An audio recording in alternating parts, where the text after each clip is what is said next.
mode. Okay. We'll get started here in just a moment.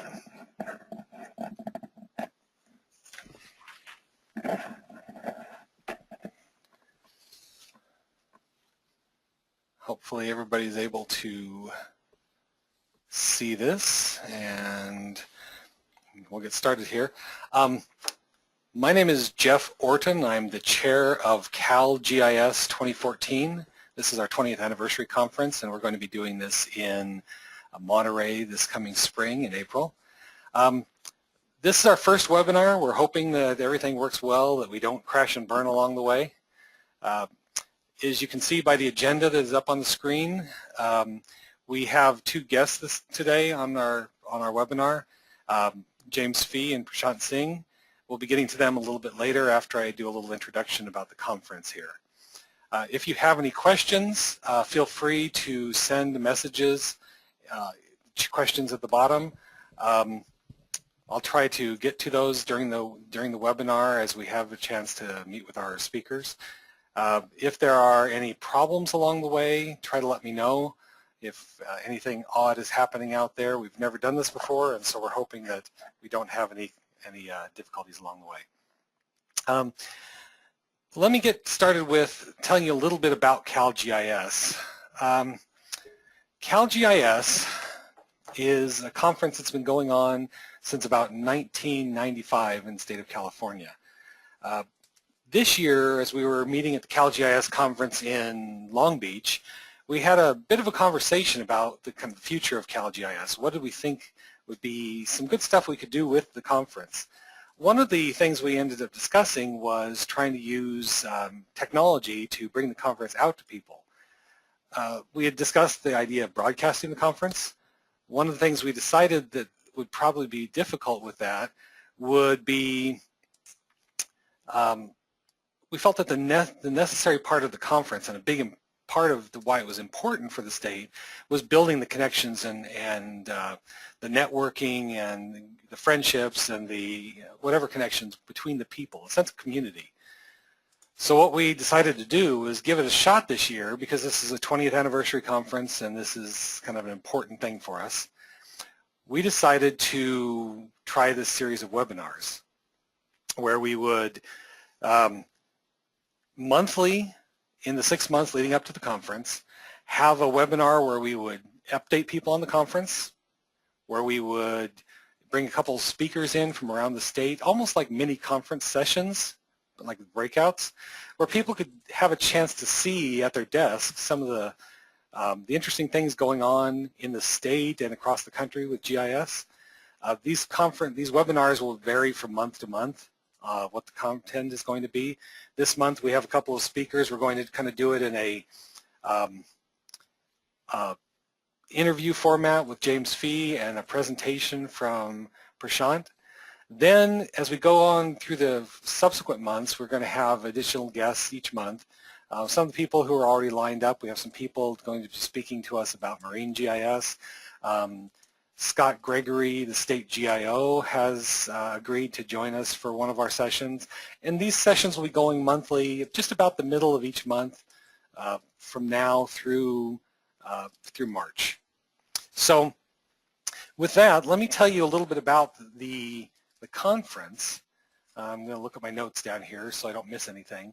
The conference, CalGIS, is brought to us every year by the 4 California ERISA chapters and the CGIA, which is California Geographic Information Association. The 5 organizations, these nonprofits, come together every year and put on this conference.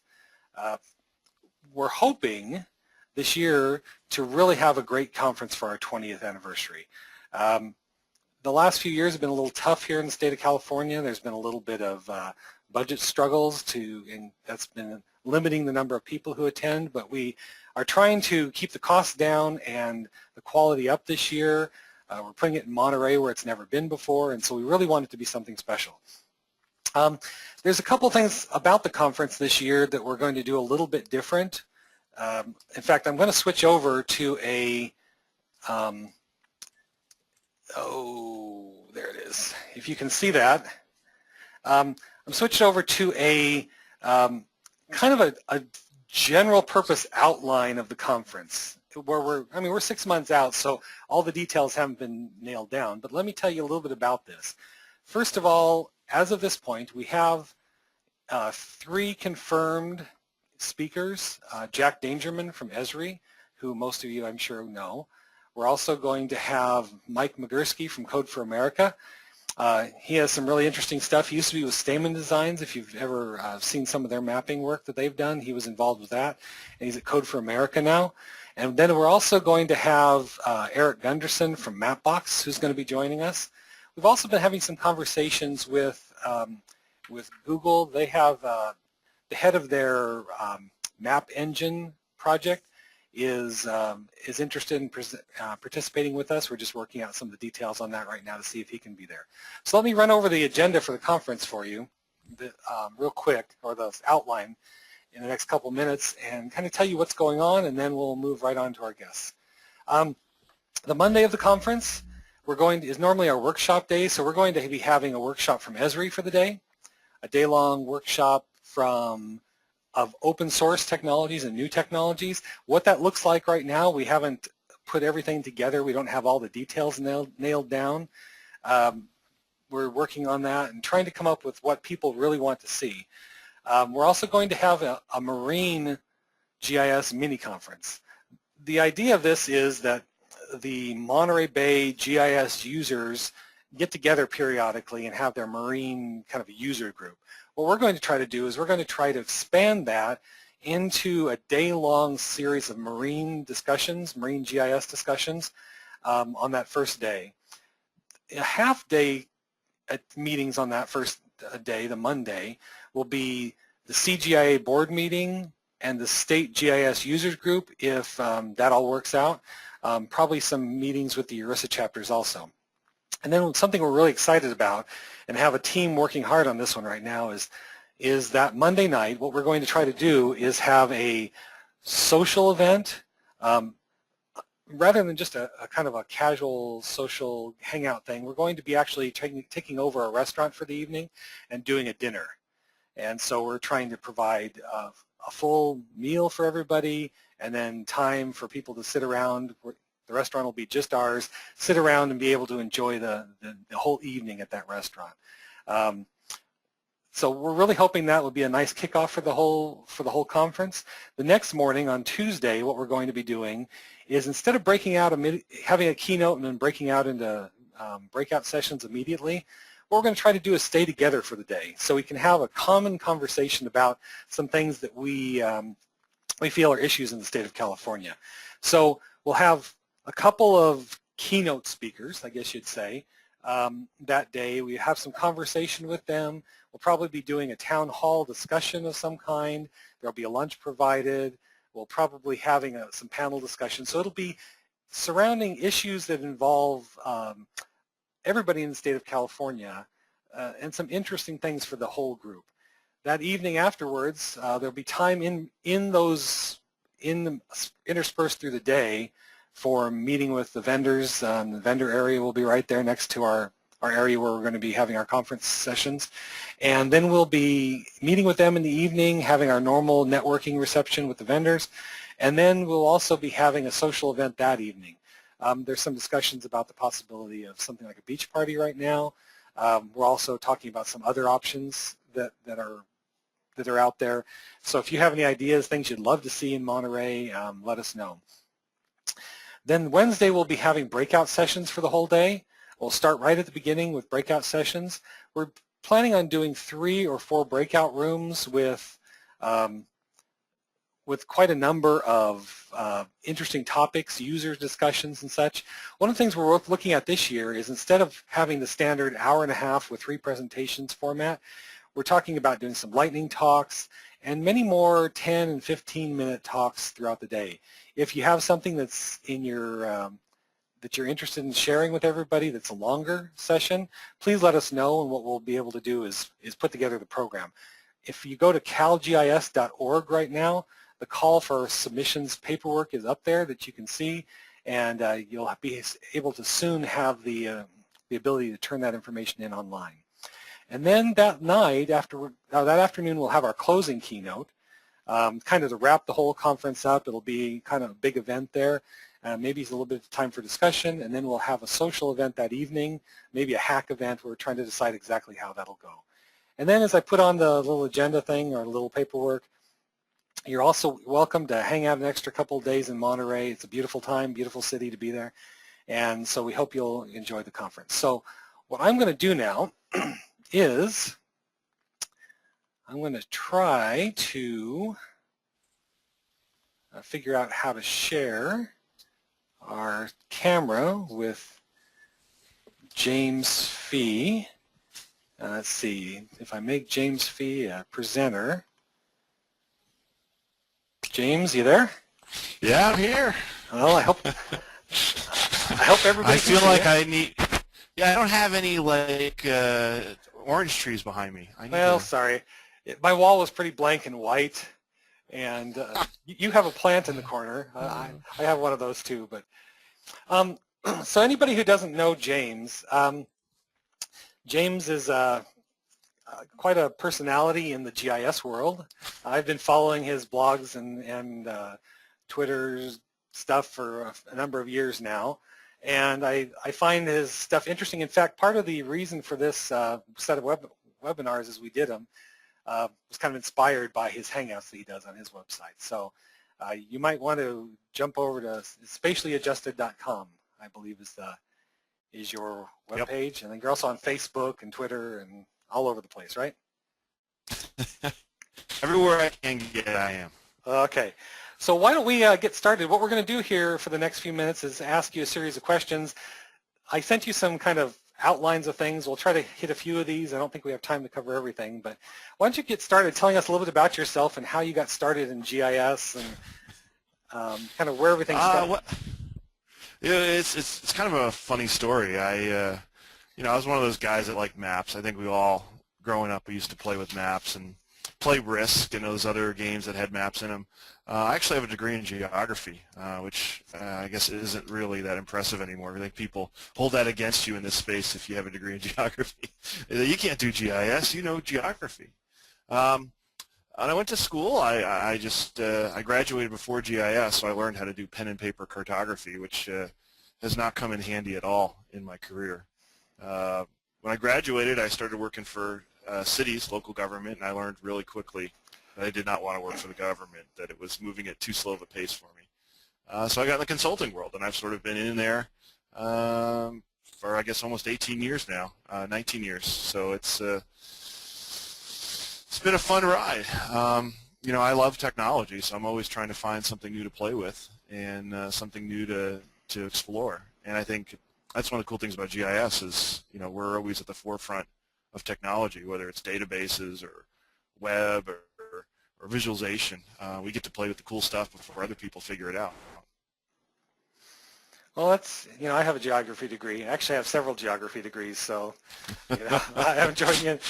You doubled down on it. That's awesome. Well, I almost tripled down on it, so but see, I'm also getting to the point where I've been in kind of the graybeards of the industry now. I have the hairline and the experience to prove it. So, okay, so here's a question for you that I thought was a little interesting, or it kind of hit me. I worked in local government for a long time. I understand the issues you were talking about. But what I found in local government was it was kind of a quick, once you got stuff out there, the users, the people in local government were ecstatic about GIS. They just wanted to grab a hold of it. In fact, before you even had anything turned on, they were clamoring for it. Yeah. When I came into private sector a few years back, one of the things I noticed that general purpose, because the focus of government is so broad, they have their fingers in everything. The focus of a private industry, which I work in citrus, as you can see behind me,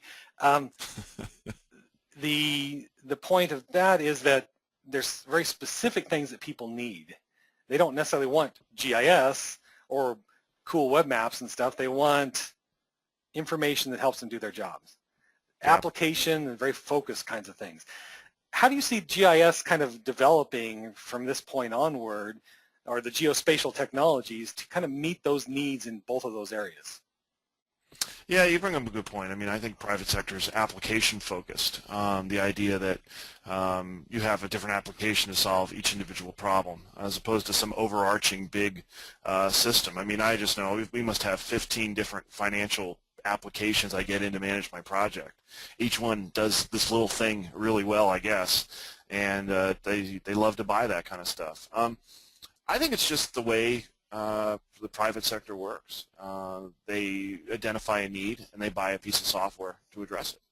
You know, government, I don't want to say they're trying to make money, but they view things differently, so they come up with bigger applications saying, here's the geospatial platform, and everybody uses it to do something with it. As far as, you know, access, I mean, I work for an engineering company, and we don't have any internal maps. We don't have any of these applications that the company uses to do the business. They just, you know, the engineers say, hey, I need a map of this area. Can you make me one? And our guys make them one. Or, hey, we need a web app that does this. Or we need to go in the field. We need a data collection tool that does this. It's very task-oriented, and I think that's sort of what you were getting at. Yeah. It's just, I think the way that project managers look at this stuff, you know, you've got, these are the work items that I have to complete, and I need to do this, then this, then this, then this. It's, you know, you always like to think it's very agile, but it's very waterfall, you know. I need to go in the field and collect something. Well, let's make a data collection app. Yeah. You know, and GIS people love that idea. Let's make this, let's make that, and we just go out and say, yeah, I can spend your money for you, and you know, so it'll be a consultant, right? Yeah. Oops, you there, James? Big geo, you know, like big everything else. So we'll see. Is there a way to get around it? I don't know if people really care. You know, they it's just the way people work. You know, they work. If I need to make a spreadsheet, I open up Excel. If I need to make a database, well, I might not open up Microsoft Access, but someone else might open up Microsoft Access. I need to make a map, I might open up ArcGIS or QGIS. If I need to look at YouTube, I'll open up a browser. You know, I mean, that's just the way I think private sector works. Okay. Well, you know, maybe that kind of leads into the other question I had here, based on one of the posts you made recently on your blog about complexity of tools.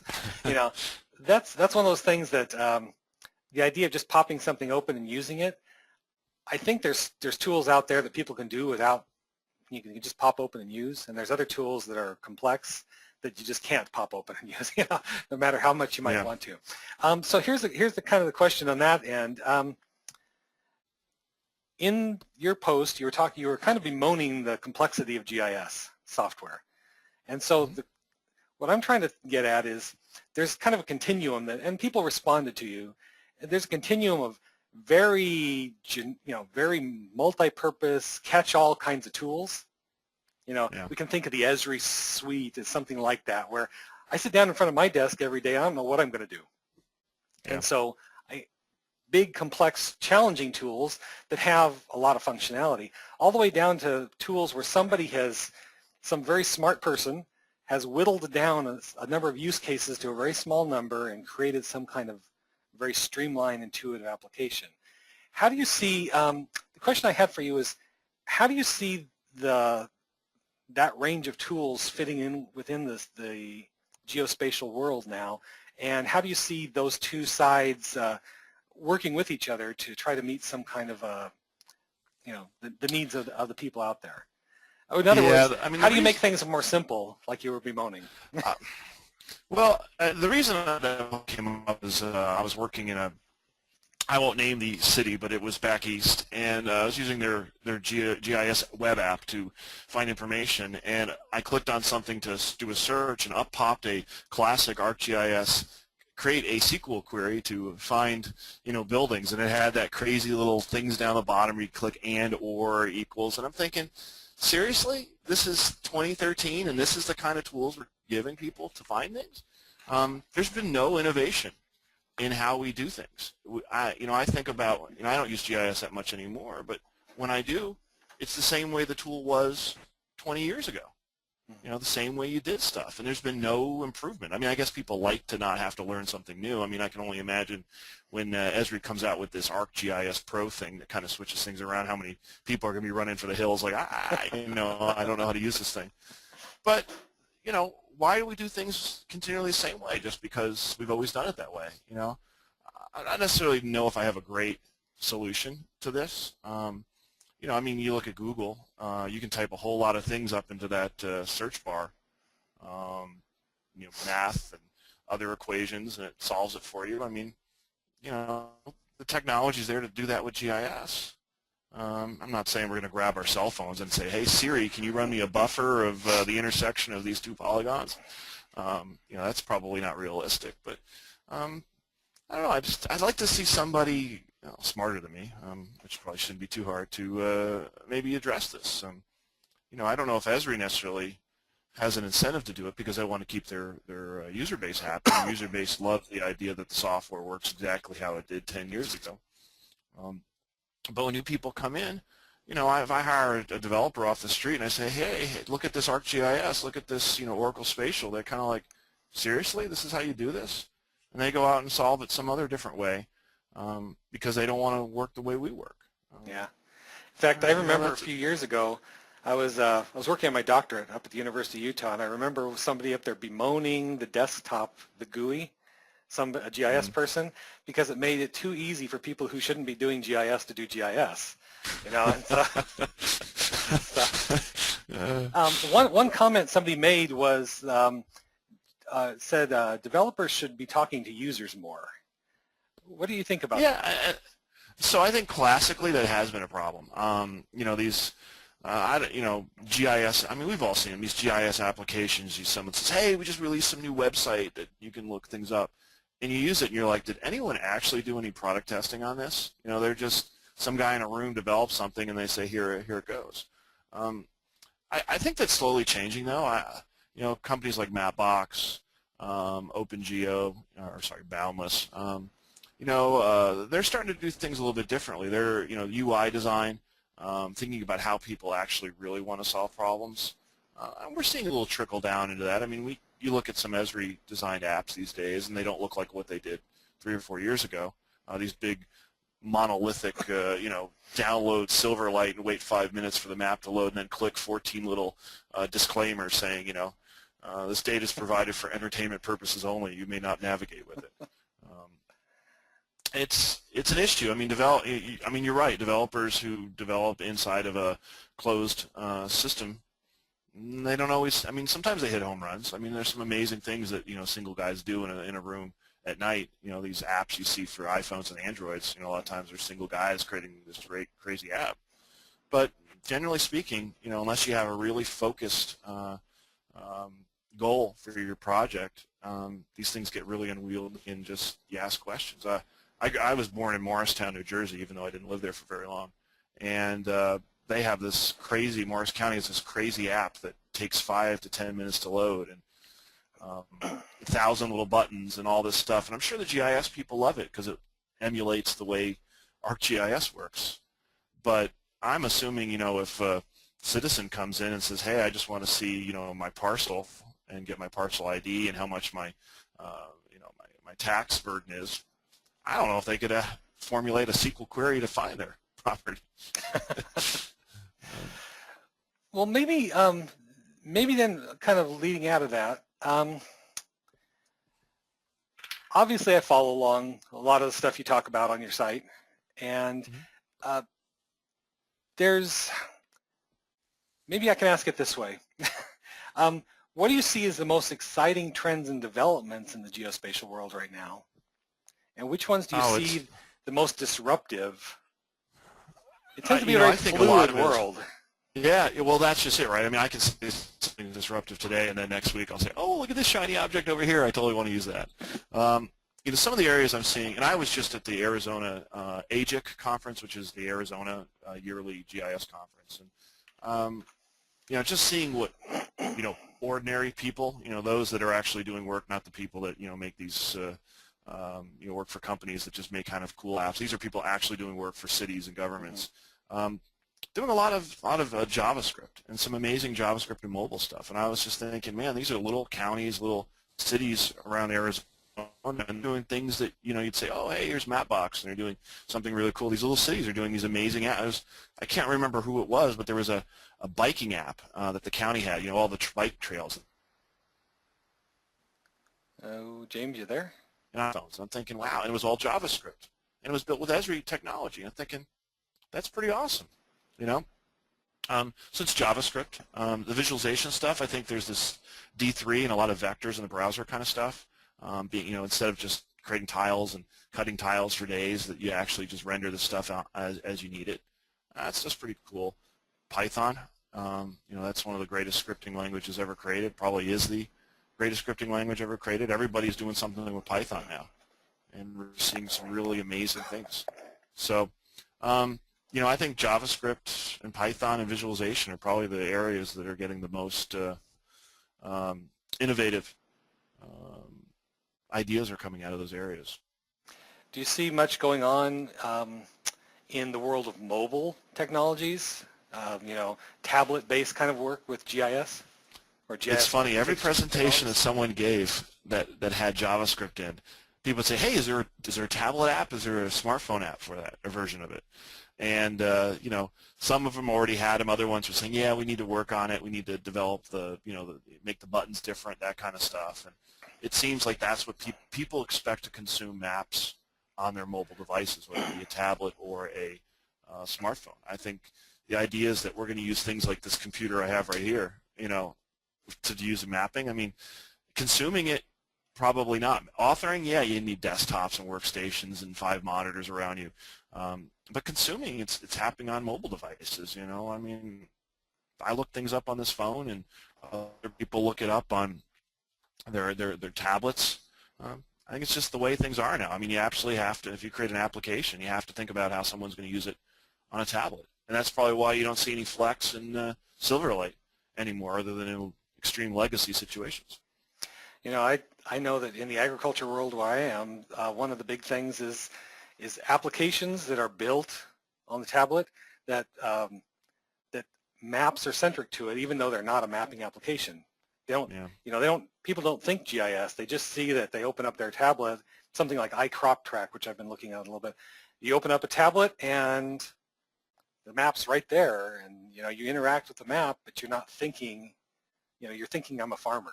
So that's a great thing. Yeah, and I was going to say one other thing that I saw, you were talking about this mobile, is there's a couple of them with like the Trimble Yumas and Mesas, the old classic Windows CE, but most people are creating tablet-based app collection and mapping apps. That's what the end users want. They want to use it on their iPads and Androids. They don't want to use it on some crazy Windows CE with a pen that you have to write on and some little 640 by 480 screen that you can't see anything on.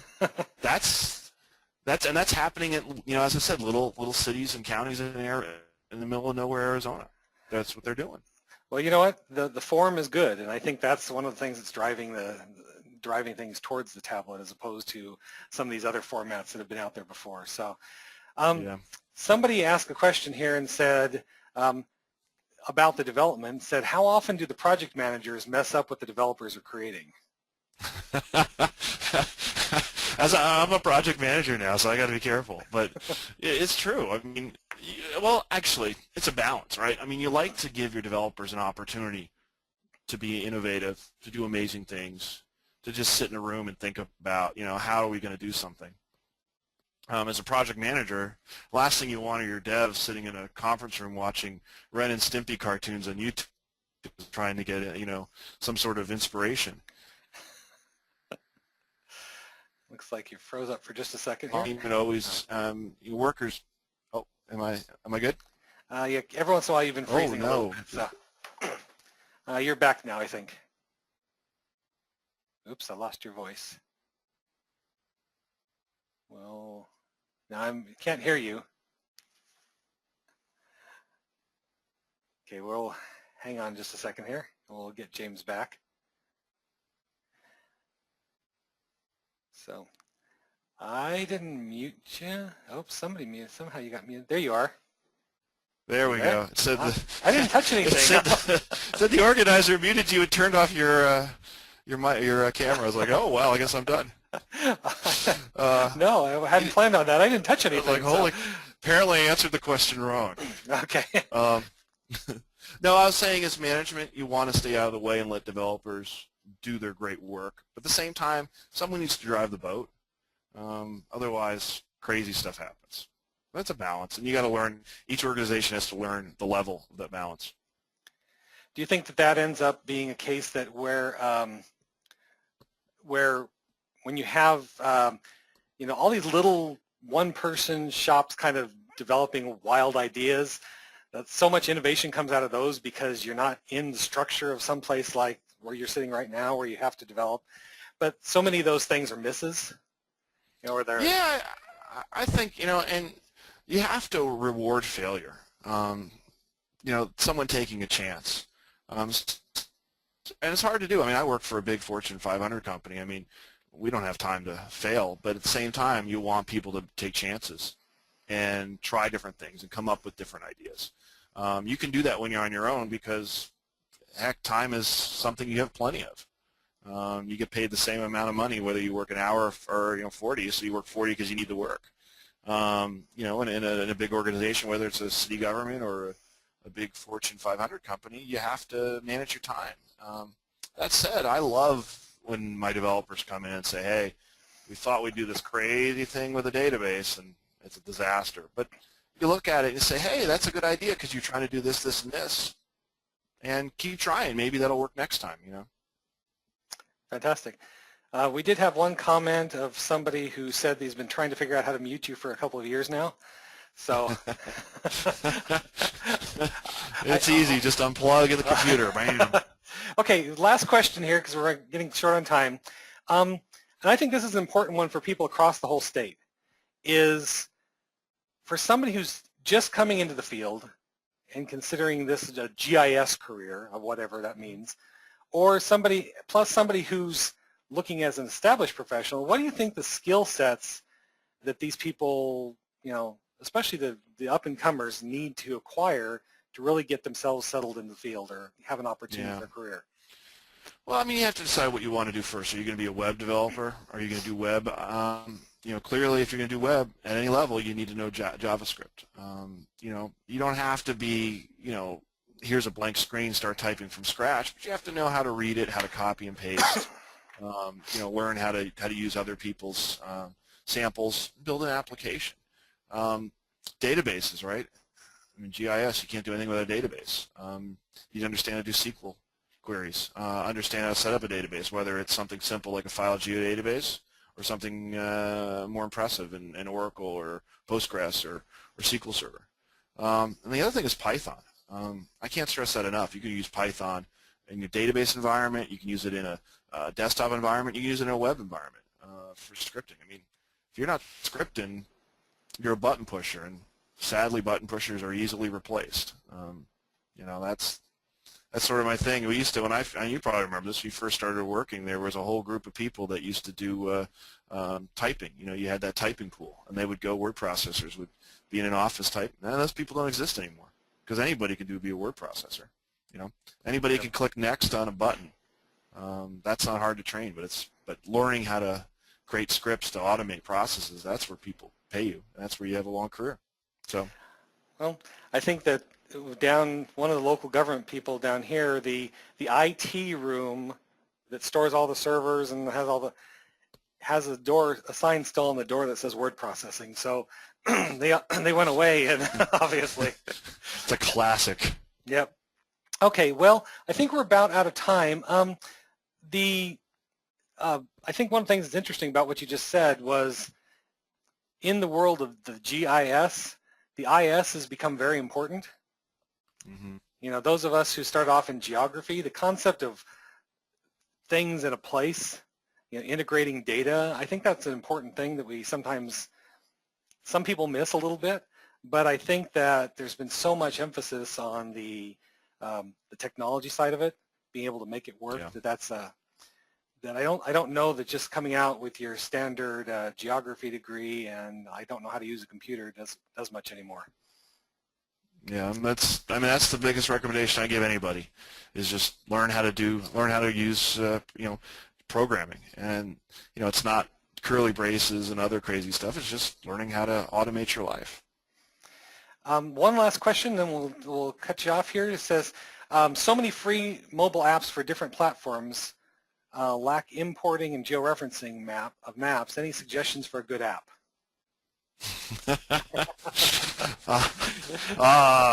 Yeah. Maybe that's one for your website, huh?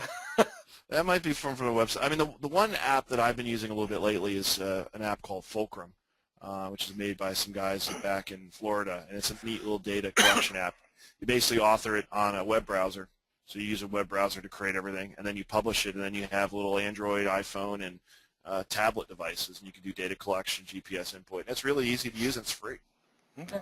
It doesn't really solve the question the person's asking, but maybe Esri has an answer for that soon. Yeah, you never know. Well, James, I do appreciate you being on with us. We're out of time now, but thank you so much for joining us today. Absolutely. Thank you so much. And for everybody who's out there, follow James, spatiallyadjusted.com, and follow him on Facebook and Twitter, and he's all over the place. And he's actually traveling the world, it seems like, this month to the conference series. You're also welcome, if you would like, to come out and join us at the CalGIS Conference in April in Monterey. Monterey, I don't know. That doesn't sound very exciting. Yeah. Well, our other option was Modesto, and so, Oh, you picked the right M. Well, not saying Modesto's Modesto was wonderful. a nice town, but it just doesn't have the kind of I think the panache that sometimes we get out of Monterey or someplace like that. So, well, thank you so much. I'm going to switch over to Prashant now, and thank you. See you later.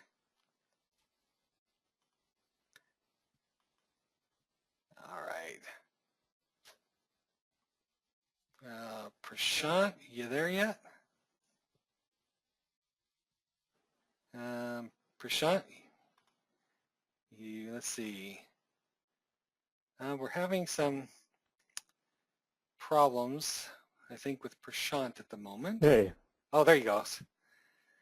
Okay, let's see if we can. How's it going? All right. Can we see? Oh, there we go. For a bit. All right. Does that look okay? I can see your screen. I hope everybody else can. Let's see. I'm going to turn off my webcam so that you don't have to see my face while we do this.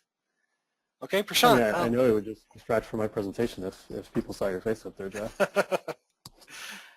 Well, why don't you introduce yourself briefly, and then we can charge into your presentation.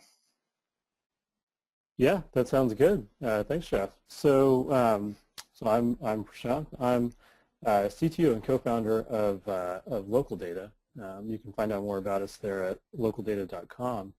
I'm going to talk about spatial data in an open environment, which there was some allusion to that during the earlier conversation. I think that's becoming more and more relevant. And just some quick background on me. I was a Code for America fellow in 2012, working with the city of Detroit, along with two people, Matt and Alicia, who are now my co-founders at Local Data. And so I've been very lucky there. And if you don't know about Code for America, it's a really cool organization. It furthers innovation and healthy technology in the government and civic space. And so that often means geographic data will be involved. And that'll come up again later, kind of as part of my background. And so a little bit about Local Data. Through the work that we've done before and during this, we've understood that better data makes better cities. And so we've created a geodata platform so that organizers can collect the data that matters to them. And municipal governments often have a wealth of geospatial data, but it primarily covers intent or purpose. This road is a highway, this sidewalk is so many feet wide, and that's very critical. But there are some things that must be observed, and these are two folks actually using local data on that tablet, observing the building in front of them, and you have to be there out in the field to ask things like, what is the condition of the buildings in this part of town? Which buildings have historic facades, which is something that they were looking at in particular? What are the instances of formal and informal public art? That's a very sort of human decision, and it's not necessarily something that's going to get recorded coherently and certainly not in a sophisticated GIS way. And so it's nice to kind of have people out there being able to record that in a way that's really usable. Or things like, what commercial landscape has resulted from the web of zoning variances. It's nice to think that, we have zoning and that tells us what's where. But the reality is often very different. And so if we want to make informed decisions, we need to understand what's going on there. And so local data helps governments, communities, nonprofits, researchers collect this information in a modern and professional way. But through that work, through the work we've done at Code for America and through other projects we've been involved in, we've really realized the importance of shared data. Communities can study their own area, but then if that data is shareable, that information can bubble up to the city. And so now you have this much more powerful data set. And then at that city level, they can compare their efforts with other places and can help inform neighborhood level work. And so, the open environment, even in these kind of very old school structures, is starting to be sort of appreciated. And so a little bit about how I fit into all of this. I come to this field very much from the outside, and so it was really interesting to hear James and Jeff talk about geography versus traditional technology and all of that. That's factored a lot into my recent career. Coming from the consumer tech side, I would see awesome data. San Francisco released an open data catalog, but I didn't know how to do anything awesome with it. I knew it had value. I knew I wanted to know where all of the parking zones were and the meters and the street cleaning times and all that, but I didn't understand how to take this thing that supposedly described that and turn it into an app or turn it into an alarm clock for myself or anything. But then at Code for America, I met geographers and urban planners who were very much in the know. And the combination there of sort of techies like myself, designers, geographers, planners, and everyone else leads to some very cool outcomes. And so the lesson for me from that was that data shouldn't just be open, it should be usable. And if someone who is otherwise intelligent and creative can understand how to kind of dig into it, then it doesn't do any good that it's out there. And I think a really good example of that is transit data. You have transit APIs that a company like Nextbus or the software like One Bus Away provides, and those get used all the time. You see a lot of apps on the on phones. You see things on the web. You see things using SMS for cities all over the country, all over the world, and those hit those transit APIs because that's something that developers and designers know how to work with. But one level under that, you have raw GTFS, which is now a little bit more cryptic. It's it's not quite what the tech crowd is used to working with from like a phone application. But it does still power a bunch of things. It helps put all that transit information on Google Maps, on Bing Maps, on Apple Maps. And then one level below that, you have internal representations. And now this is very similar to other GIS data. It has this element of schedule to it. But it is sort of a very technical domain-specific thing. And that's just not usable by people from the outside. It has to be translated in some way first. And the burden of doing that prevented proliferation of these apps. And once we got to the point of APIs, it was like someone just snapped their fingers. And so, we want to further that effect through local data, and in general, I think there are a lot of opportunities in the field. It looks like folks want to know if they can see me on webcam. I'll give that a shot. I mean, no promises you're going to like what you see, but here we go. There you go.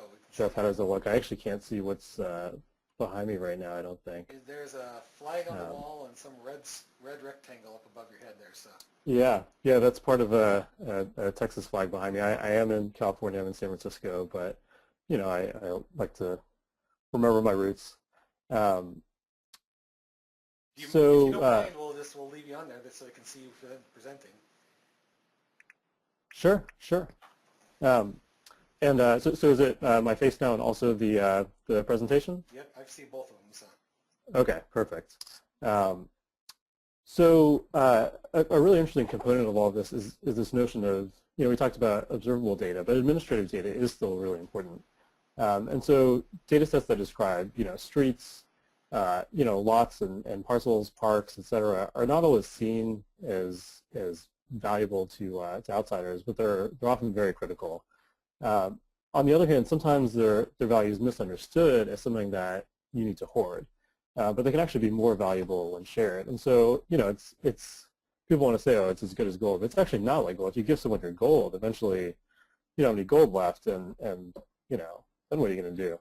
But if you share your data, you're enabling powerful things that could benefit you directly or indirectly.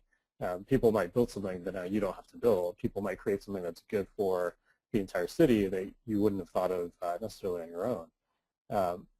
And then also for observed data, so if you do want to go out and collect data on buildings, on parcels, you often need a common reference point or a way to organize the collected information. And so administrative data can really make those processes much more powerful. So if you consider historic preservation, you want to associate the entries with specific building or parcel IDs. You want the actual geometries so that you're not just dropping points. If someone else goes and surveys that area for something related but asking different questions, if they drop points, then now these things don't quite match up.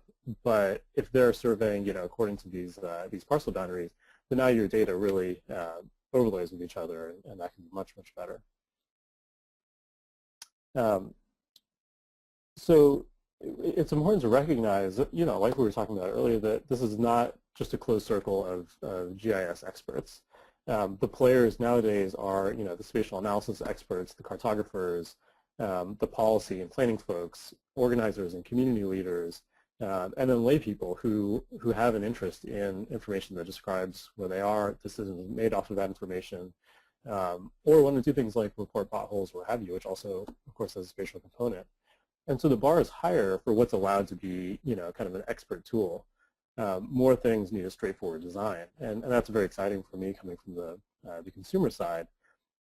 We've seen a big shift there, and we're seeing it now in more professional spaces from the old, where things were either a toy or they were a tool, or in other words, they were simple and didn't really do much, or they were sophisticated, but then they were complex. And now the new way of seeing this is that things should be discoverable. So it can have a lot of functionality, but there should be a way for you to understand incrementally what the things are you can do. It should be adaptive. It should be straightforward. So it doesn't have to be oversimplified, but there should be a way to understand it. And you can have multiple interfaces, so not everyone has to use it the exact same way. Analogous to like the expert view versus like the simple view, but actually you can have completely different applications. You can have desktop versus phone, a lot of things like that. And so as an example from our work, our mobile field tool can be used by regular folks who have no idea what GIS is. They're part of this effort to survey the community and understand public art or park assets or historic preservation issues. And so, they're just using that on an iPhone or a tablet. And then the dashboard that you'd see at HQ allows you to actually dig into the data and work with questions that are getting answered. And then, at the very extreme, GIS folks can still access GeoJSON, shapefile, CSV. And so now things can be straightforward for the uninitiated, but you still have that same power for the experts who want to do their expert work.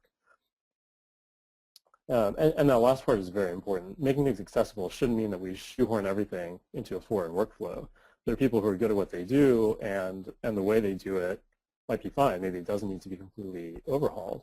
And I think we're seeing that file formats like GeoJSON and TopoJSON can help bridge that gap between GIS professionals and web developers. So you can work with something that captures all the professional information, but still do it in a way that someone who doesn't understand the intricacies of projections and all that can parse that data, can work with that data, can look at it and start to understand it. And then APIs can enable expert and non-expert interactions on the same data. So having that kind of standardized interface means I can build one tool and you can build another tool, and they serve very different purposes, but we're not fracturing our data set. And so I think the way forward should involve just as much technical rigor, but a greater ability to push the envelope on communication, on visualization, and even analysis. Being able to now pull things into R, pull things into MATLAB, that before were locked into just one piece of software, can be very important. And so, okay, so now we're sharing that data. We have our APIs and all of that. Shared data is great, but incompatible data sets only get you so far. And I'm not just talking about, oh, he has GeoJSON and she has a shapefile. But what were the questions that led to this? What is it that really this is measuring and describing? Showing the process that leads to the data can make the data much more powerful. And similarly, sharing the process of communicating or applying that data can save a lot of effort. And so not everyone is, a graphic designer, a cartographer, sort of a data visualization expert. And so if you can share out some of those methods, then you can make your kind of inherently valuable data, you can communicate it out to people and really realize some of that value. And so as an example, a common thing that urban planners will do is this sort of field survey. And so you might, focus on a project that affects some neighborhood in a large city. And you're collecting data on things like the condition of the houses, are these houses vacant or are they occupied? Is there fire damage? Are there historic elements that, we should think about? But you can ask things like, well, is it in good condition or poor condition? And someone else, in the neighboring neighborhood might ask, well, is it excellent, good, fair, or poor? And now, although you're ostensibly doing the same sort of work, you can't put those two data sets together because that question that looks very similar is incompatible with theirs. And so being able to share what you're capturing and how you're capturing it means now every neighborhood can do their work and focus on their area, which is what they have resources for. But you can build up this jigsaw puzzle of the entire city. And that's really important to us. So, letting people share practices so that when they share data, it actually all kind of clicks together is really important to our approach in local data. And we're starting to see that where different municipalities, for example, in the Boston area, will collect, sort of urban housing condition data. And now you're starting to see this buildup of information for the entire city. And you have these players who facilitate that. So I think there's often a fallacy that open means it's like a free-for-all. But actually, you have experts, and a lot of things go through those human channels. And so groups like Metropolitan Area Planning Commission, they'll coordinate a lot of these efforts, and they'll share out these practices. And another example is open source components. So we develop local data in the open, and many other spatial tools are open. There are things like TileMill. There are things like Leaflet for doing this work on the web. And they're open source, and so we can jointly make strides on performance and on presentation techniques. And one example of that we use in our work is something called node tiles. And so this started off as kind of a side project of some Code for America fellows when I was in my fellowship there. And Matt and I, who work on local data, we kind of futzed around with it a little bit, and we contributed some minor stuff. But now we've realized it can be really important to the work we're doing, and so we use that. And we've been able to do stuff like work on performance issues there and port it to the browser. And so now the whole field is able to say, okay, we have spatial data and we want to render it as maps, and we're constrained to something on the browser, or we're already using Node.js on the server.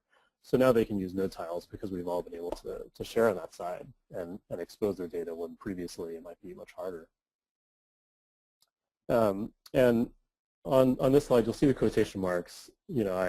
I want to talk about the cloud, but I don't want people to think that I'm tossing around buzzwords. So I'm making sure you know that I recognize this. Real quick, there was a question here from somebody that said, how are local governments accepting this open geo-reporting of their community? That's a really good question. So it certainly varies. There are a lot of local governments, and some of them are super excited, and some of them are not. But I think a really important point is that there is also a spectrum of community reporting. So you have things like see-click-fix, which a lot of governments have realized is, it's just going to help things that they're already trying to do. They want people to report where there are issues so they can focus on the important ones, they can triage them. And so things like that have helped, empower people to provide input, and then also kind of relieve their frustrations. And so I think that's pretty well accepted. But there are also organized efforts. And so when people use something like local data, it tends to be a community development corporation or an urban planning firm.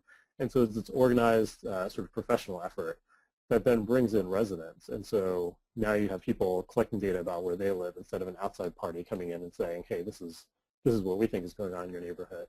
And I think that helps legitimize it for everyone. Now, municipalities know, okay, there were planners involved. They knew how to frame these questions. This is good, reliable data. They train the people collecting them.